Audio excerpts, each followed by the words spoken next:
Yan mga idol, meron akong gawa ngayon L300. Ayaw buhay yung kanyang panel gauge.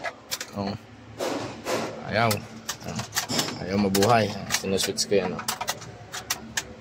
Ayaw. Hindi na ilaw. Ang dami ko nang chinek ko na yung mga wiring nito. Ang dami ko nang chinek. Alam nyo ba yung lang ang sira? Ito lang Itong wire na ito nakakabit dito sa battery to papunta sa alternator. Ito. Itong wire na to. Hindi mo mapapansin kung hindi mo titesterin. I-test sa continuity. Ayan ito lang. Putol.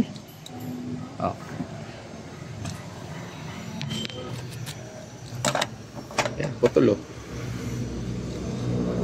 Ito lang. Baka mga electric kayo dyan na na hindi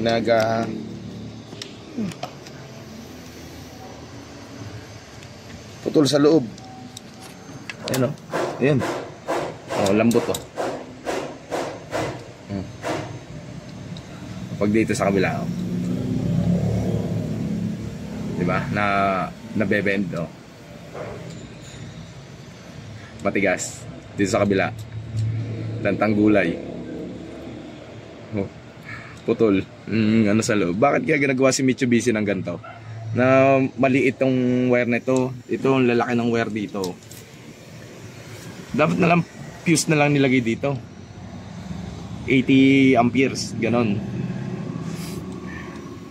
Yan. Nahirapan din ako mag-trace, troubleshoot. Kasi hindi ko akalaing dito pala yung sira. May every kayo na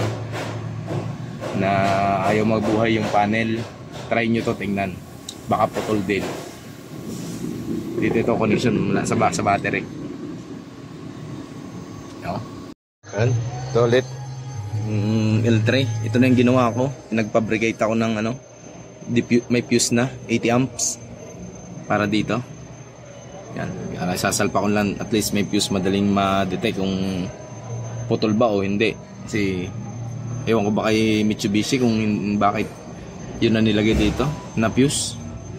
Hindi hirap detect. Kailangang mahaba-habang oras din ng ginugol ko para ma-trace. Kaya back to basic muna bago pag nag-trace. Kabit to. Ito ganito yung ginawa ko. Yan dito yan. Yung kulay itim na connector. Sa dalawang yan. Ay, try natin kung andar.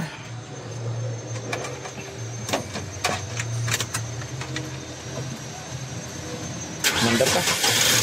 Yun. Umandar.